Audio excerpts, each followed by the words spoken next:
actually do a different dance every time. Thank you. Everyone says I do the same No, you dance, do a and I've been different telling one. them that I don't. No, you do a different one. All right, he's got more than 2 decades of teaching experience and more than 4 million 4 million? Yeah, TikTok followers who say they cannot get enough of his science experiment demonstrations. He goes by Chem Teacher Phil, and he's based here in Indiana.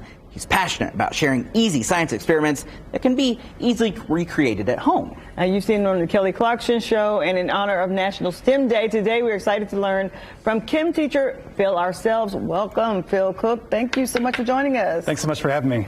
All right, so the exactly what caught April's attention here. 4 million TikTok followers. Did you see that coming? No. Yeah, what was that like? Overwhelming. Yeah, I'm sure. Nothing in life prepares you for something like that. Yeah. It was during COVID, so a lot of people were looking at their phones, and I was giving them something that was interesting and science-based and educational, and it seemed to resonate. Yeah, that's awesome. All right, so what's the most exciting thing when it comes to chemistry? Because I like chemistry. Do you like chemistry? I was terrible at it. Terrible. But this is why I'm here. That's okay. So. He's here to make it fun for us. So. I can tell you that every student, without fail, when we start a new class, they're like, when do we get to blow something up? Oh, or when do we get to light something on fire? So I think for most students, when they get to investigate combustion, that's exciting for them. But that's part of that, right? Yeah. Like helping kids get that curiosity and then finding the answers to that is what it's all about. But that curiosity is the first step. Yeah, use it as a hook, right? Yeah. That's how you get them interested in science, and then later on in technology, engineering, mathematics, all that kind of stuff that's going to help them be successful in the career they choose later on. Yeah. Yeah, I'm just like excited, and I'm an adult, so yeah, that's cool. You know, you can always learn new things. Yeah. That's the great thing about being human, right? Right. We have these interesting experiments that make us curious about our world, and you know, you don't have to be in a classroom anymore.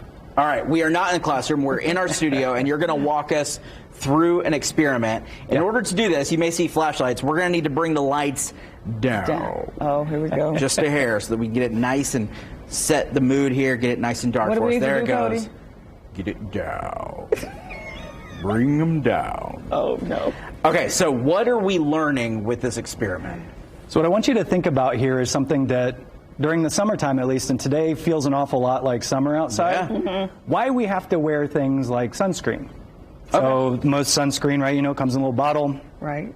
And you put it on your skin every few hours. What is it really protecting us from? Right. Well, you probably say it's protecting us from light. Sure.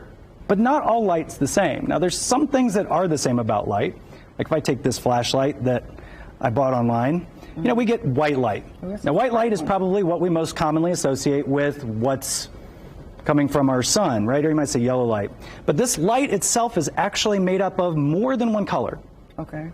And if we can split it apart, we can see that it's made up of, you know, reds, oranges, yellows, blue, greens, and violets. The violets are actually difficult to see because they're very dim. But the reason behind why we have to wear sunscreen has to do with the energy that each of these kinds of light carries, because it's not the same.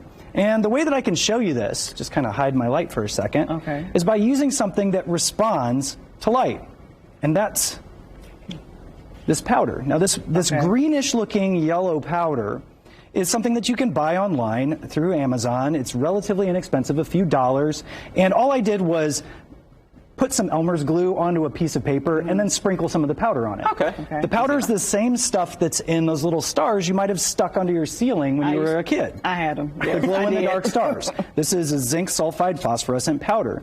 And if we take white light, we can do a quick test to see if it will glow with regular white light. We move it away, and it glows, right? But what I want to show you is we can actually use this as an experiment to tell us which kinds of light carry the most energy, because those are the ones that we probably need sunscreen to protect our skin from.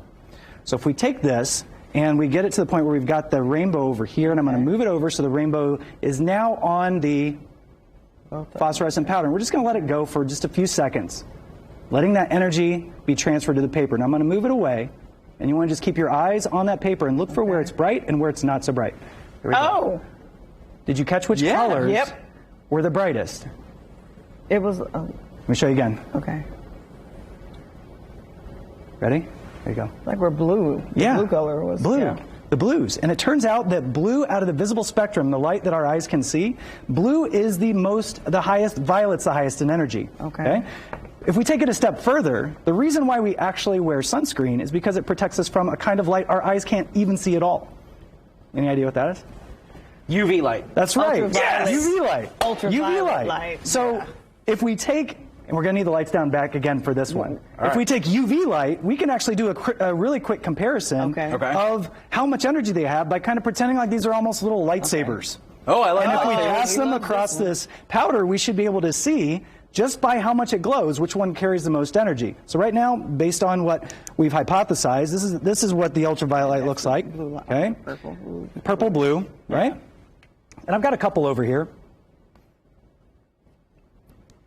You want to try one? Yeah. Sure. Okay, so we'll do this all together. All right, we've got about 20 seconds. All right, so here we go. Perfect. All we're going to do is you're going to swipe across, and we're going to do it on the count of 3. Ready? Okay. 1, 2, 3. Oh, I didn't do it right. It's all right. If you notice, go try it again. Try it with the red. Oh, yours is like hanging out there. Look at the red doesn't cause it to glow at all. Nope. UV light is still glowing. Holy the green, cow. if you take the green, no, it doesn't do it. It'll like, glow a little bit. Little, man. but not. You want to paint with light. There you go. There you go. I can't That's do exactly it. why you have to wear sunscreen. That's the most damaging kind of light that you have to protect your skin from. Cool. That is so fun. That was It must be so easy for kids to learn from you. Thank you so much for coming and hanging out with us. Thank you. Producer Taylor and Courtney, we need to have him back.